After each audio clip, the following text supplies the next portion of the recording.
ട്രംപിൻ്റെ കയ്യിലുള്ള ഭ്രാന്തോ ഭ്രാന്തില്ലായ്മയോ വളരെ ഡെഡ്ലിയാണ്. ലോക ചരിത്രത്തിൽ ഇന്നേ വരെ ചർച്ചകൾ നടന്ന് ഫലപ്രദമായ ചർച്ച തീരാൻ പോകുന്നതിൻ്റെ ഇപ്പോൾ വരാമേ ഒപ്പിടാനുള്ളത് പുറത്തിറങ്ങിപ്പോയിട്ട് മിസൈൽ അയച്ച് അവിടുത്തെ ഒരു രാജ്യത്തിൻ്റെ പരമാധികാരിയെ കൊല്ലുന്ന ഭ്രാന്തനാണ്.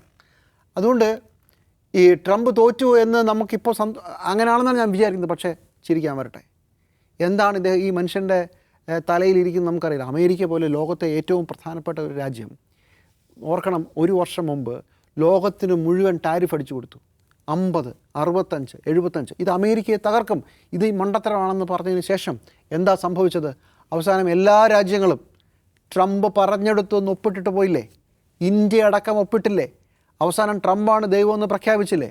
അപ്പോൾ ആ ഒരു ഭ്രാന്തൻ നീക്കം, അത് ഭയങ്കര ഭ്രാന്തൻ നീക്കമെന്ന്. പക്ഷേ അത് സക്സസ്ഫുൾ ആയത് നമ്മൾ കണ്ടതാണ് 2025-ലും 26-നും തുടക്കത്തിലും.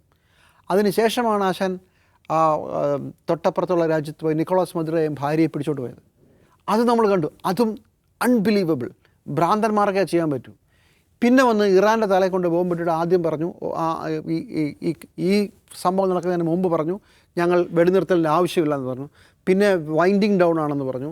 അതിനുശേഷം ചർച്ചകൾ തുടങ്ങിയെന്ന് ആക്ച്വലി വേറെ 2-3 സൈറ്റുകൾ ഈ വാർത്ത പുറത്ത് വന്നിരുന്നതാണ്. അത് അമേരിക്ക നിഷേധിച്ചില്ല. അതിനുശേഷമാണ് ട്രംപ് പറഞ്ഞത് 48 മണിക്കൂർ തന്നില്ലെങ്കിൽ തട്ടിക്കളയും, ശരിയായി കളയും, ഇറാനെ തവിടുപൊടി ആക്കിക്കളയും. അപ്പോൾ എന്താണ് ഈ ട്രംപ് ഉദ്ദേശിക്കുന്നത്? അമേരിക്ക പോലൊരു വളരെ പ്രധാനപ്പെട്ട രാജ്യത്തിൻ്റെ ഒരു രാജ്യത്തലവൻ ഇങ്ങനെ ചെയ്യുമ്പോൾ അമേരിക്കയ്ക്കകത്ത് ചെക്സ് ആൻഡ് ബാലൻസസ് ഒക്കെ ഇല്ലേ? ഈ ട്രംപിൻ്റെ കൂടെയുള്ള സംവിധാനം മുഴുവൻ ഇങ്ങനൊരു ഭ്രാന്ത് അവർ കൺവിൻസ്ഡ് അല്ലെങ്കിൽ അനുവദിച്ച് കൊടുക്കുമോ? അറിയില്ല. ഇപ്പോഴത്തെ ഒരു പ്രശ്നമുണ്ട്. ഇറാൻ്റെ മുമ്പിൽ പ്രധാനപ്പെട്ട നേതാക്കളെല്ലാം ഇല്ലാതായി കഴിഞ്ഞു. പിന്നെ ബാക്കിയുള്ള പൊളിറ്റിക്കൽ ലീഡർഷിപ്പിലെ വളരെ കുറച്ച് ആളുകൾ, പെസഷ്കിയാൻ മുതലായ പ്രസിഡൻ്റുണ്ട്, ഇവരുടെ എല്ലാ കാര്യങ്ങളും നോക്കിയിരുന്ന ലാറിജാനി പോയി, പല ആളുകളും പോയി. അപ്പോൾ ആ നേതൃത്വം അമേരിക്കയിലെ ട്രംപ് കൊടുക്കുന്ന ഓരോ സന്ദേശങ്ങളെയും ഡീകോഡ് ചെയ്യാൻ കൺഫ്യൂസ്ഡ് ആകുന്നുണ്ട്. ഇയാൾ എന്താ ഈ പറയുന്നത്? ഇതെന്താ സംഭവം?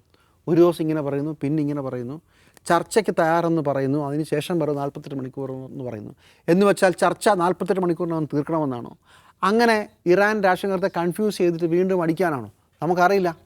ഇപ്പോൾ ഇന്ന് 5 ദിവസത്തേക്ക് യുദ്ധം നിർത്തി എന്ന് പറഞ്ഞ ട്രംപ് നാളെ രാവിലെ തലയിൽ അടുത്ത ബോംബിടില്ല നമുക്ക് പറയാൻ പറ്റുമോ? അൺപ്രഡിക്റ്റബിളാണ്. കാരണം ഇയാൾക്ക് വട്ടാണ്. ഇയാളുടെ ഈ ഭ്രാന്തിന് പിന്നിൽ വേറെ വലിയ പ്ലാനുണ്ടോ?